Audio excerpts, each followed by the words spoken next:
Et Denis Bled nous rejoint sur ce plateau, cofondateur de Under Ocean. Pour notre rendez-vous Tech Care. Denis, Bonjour. vous pouvez enlever votre masque si vous le désirez. C'est comme vous avez. Mettez-vous à l'aise. Merci en tout cas d'être avec nous. On a de Merci la à vous. distance.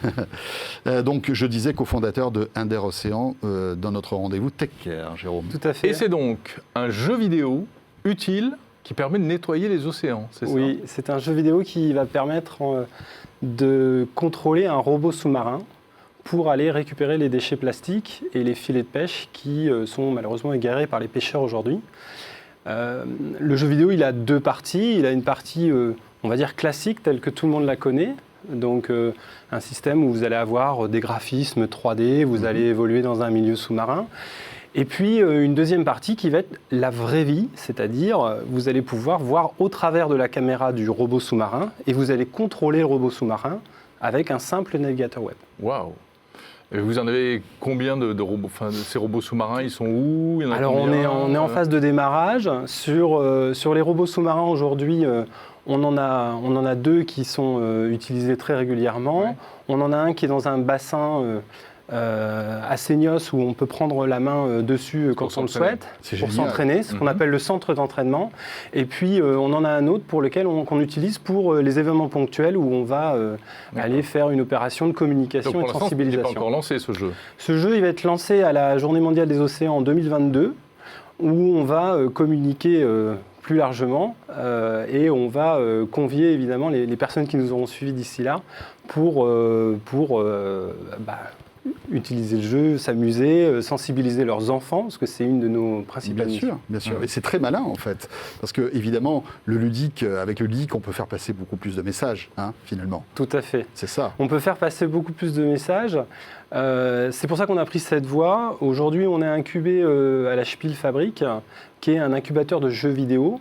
Et on est accompagné par des experts du domaine qui nous donnent des conseils sur comment créer le jeu, combien de niveaux, comment ça va se passer, etc. Donc ce sera quoi? Un jeu de quête? Voilà, on l'imagine comme ça aujourd'hui, un jeu de quête, on a des missions à accomplir, il faut récupérer tant de plastique, ça permet de gagner des points, de monter en niveau. Et l'objectif, c'est à partir du moment où vous avez un certain nombre de points, un certain nombre de médailles, de badges que vous avez pu acquérir, eh bien là, en fait, vous rentrez dans la vraie vie et vous allez pouvoir manipuler le vrai robot, descendre avec des plongeurs. Ah oui, ce sera réservé aux privilégiés en fait, aux meilleurs. Au meilleur, tout à fait. Bon, je ne vous cache pas que ça pose des questions sur comment je protège l'environnement, comment je fais en sorte que les plongeurs qui vont descendre avec les robots sont en toute sécurité.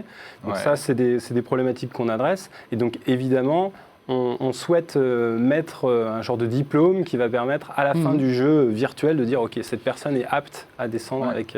Mais les robots, ils communiquent comment? Moi, ce qui m'intéresse, c'est l'aspect technologique en fait. Aujourd'hui, ils fonctionnent en 4G, c'est-à-dire qu'on a un ordinateur qui est proche du robot, qui est à bord d'un bateau. D'accord. Donc pas très loin des côtes. Pas très loin des côtes, moins de 20 000 pour être précis. Et une communication qui est suffisante, c'est-à-dire un débit qui est suffisant pour pouvoir relayer la vidéo. Et puis derrière, on remonte tout ça et ça finit sur votre PC, au travers de votre navigateur. Vous n'avez rien à installer.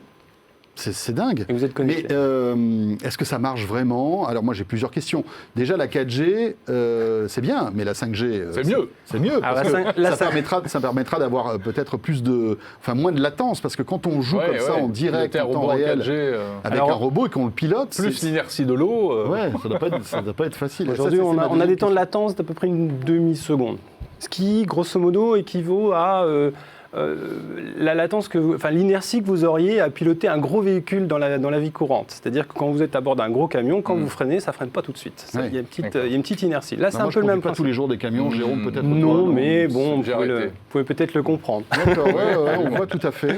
Et l'idée, c'est que, d'utiliser la 5G. Aujourd'hui, elle est en cours de diffusion en France principalement. Les principales villes, Marseille, Bordeaux, bientôt Paris. Mais c'est pas là qu'on va opérer, bien évidemment. Ça a démarré, Par contre, vous l'avez au Havre, vous l'avez dans différents ports. Donc ça va s'étendre. On discute, pour tout vous dire, avec des opérateurs. Ouais. Mais Denis Bled, il y a une vraie volonté, ce sera réellement utile, ça servira à nettoyer les océans ou c'est plus pour sensibiliser un jeune public ? Alors aujourd'hui, tous les essais qu'on a faits ont permis de montrer qu'il y avait une capacité à remonter les déchets. Les robots ils sont équipés d'une pince qui permettent de capter les déchets, mais on voit bien que c'est limité de ce point de vue-là. C'est pour ça qu'on voudrait mettre en place un système d'aspirateur qui va être beaucoup plus efficace et qui va permettre finalement d'aller draguer le déchet beaucoup plus facilement. Ouais. Est-ce que ça sera gratuit, le fait de jouer à ce jeu ? On l'envisage gratuit. C'est-à-dire qu'on imagine que ce sera du free-to-play.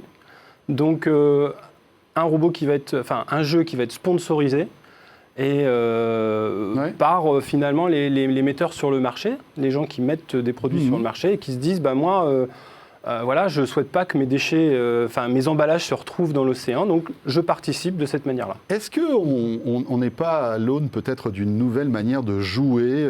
On parle beaucoup d'escape game et finalement c'est une espèce de escape game à distance finalement. On n'est pas très loin. Nous, on a nommé ça, parce qu'on s'est dit, il y a un moment donné, il faut donner un nom là-dessus. On appelle ça un real life impact game, c'est-à-dire que vous avez un impact sur le monde réel quand vous jouez. C'est un peu précurseur, on a que peu d'exemples sur ça, et on se dit, oui, c'est clairement, ça séduit. On a eu une... Vous étiez à Vivatech ? On était à Vivatech et on a eu de très bons retours. Le concept plaît beaucoup, il y a beaucoup d'attentes, donc on espère qu'on sera au rendez-vous l'année prochaine. 2022, vous avez dit ? Mois de juin. Juin 2022. Pour la journée mondiale des océans. Bon, vous pourrez nous réserver une partie ? Oui, ça va être possible. Avec Jérôme ? Je pense que ça va être possible. Très bien. Merci en tout cas d'être venu nous présenter ce jeu en avant-première sur 01 TV dans 01 Hebdo. Merci à vous. C'est cool. Bon, il faudra trouver un endroit où la mer est un petit peu plus bleue et moins trouble. Parce que là, Méditerranée. En même temps, c'est pour ramasser des saletés. Méditerranée, voilà, c'est ça. C'est pas mal. Parfait. Merci beaucoup, Denis, cofondateur de Under Océan. Et puis on se rend compte que les enjeux en fait, de la pollution des océans, elle est partout. L'actualité en Corse, notamment, il n'y a pas longtemps, avec ces dégazages et ces boulettes de pétrole, de fuel, c'est terrible. Merci beaucoup.